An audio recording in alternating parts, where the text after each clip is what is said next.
Hello and welcome to the next instalment of our series on what would Jesus do with, and this week we finish that sentence with money. Money is always a challenging subject to talk about because it has the potential to hold so much control over us.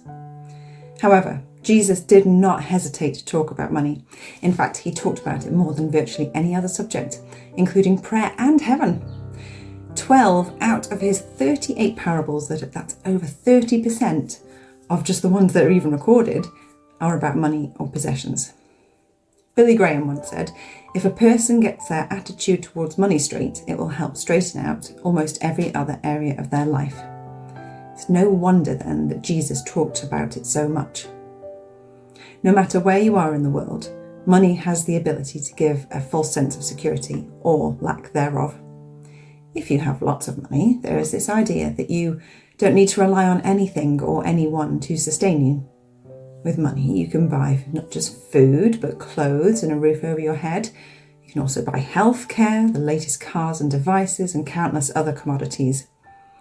People seek after having lots of money because of this assumed sense of being comfortable and this idea that having money gives you an assurance that you will have what you need for today and tomorrow as well, without being in any state of lack. This is, in some form, worship. Reliance on and trusting in money to provide for you takes you away from trusting in God and his ability to provide for you.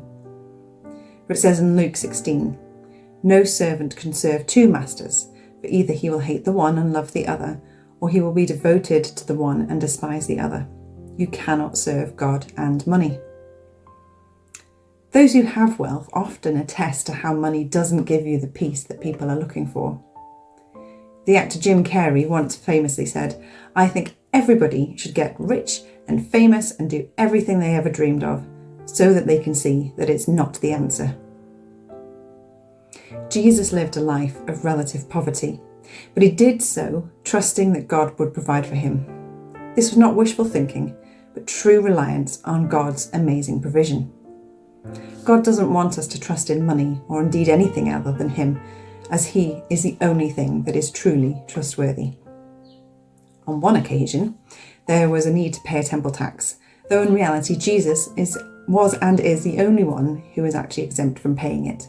However, so as to not offend, he obliged, and in doing so, demonstrated how God could provide for him financially, even in the most unlikely of ways. It says in Matthew 17, however, not to give offence to them, go to the sea and cast a hook and take the first fish that comes up. And when you open its mouth, you will find a shekel. Take that and give it to them for me and for yourself. If God can provide for Jesus in this way, you can trust that he too can provide for you, even in the most unlikely of ways. The Old Testament taught on the principle of giving tithes, a tenth of your income to give to God your first fruits.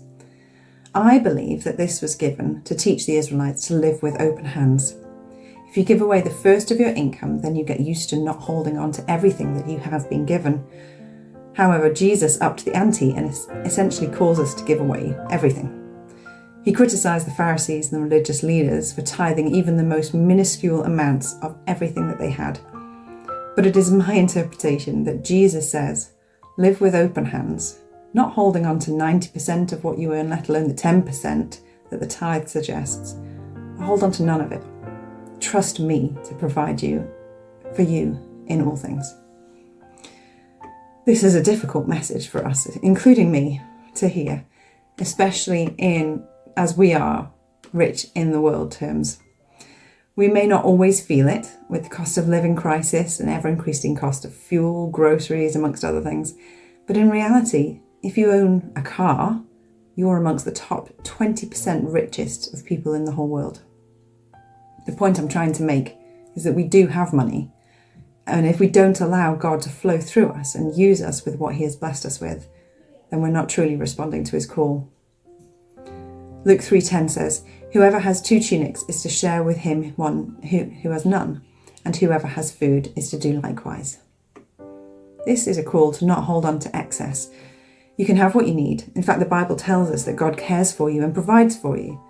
But we need to think carefully about whether there are things that we want or have that in actual fact aren't truly needs.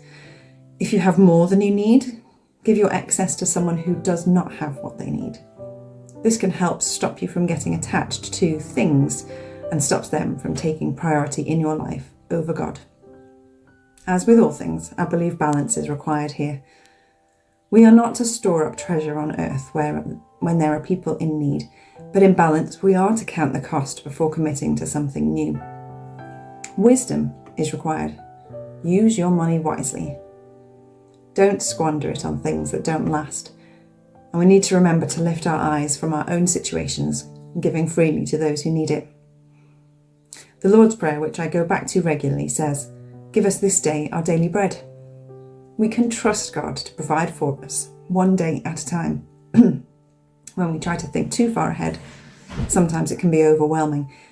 Trust Him today, then trust Him tomorrow, then trust Him the day after that, and keep going. No matter what comes, He is trustworthy. Giving is a position of the heart. It's not about volume. Giving a large amount of money to the poor, for example, can be a wonderful thing to do.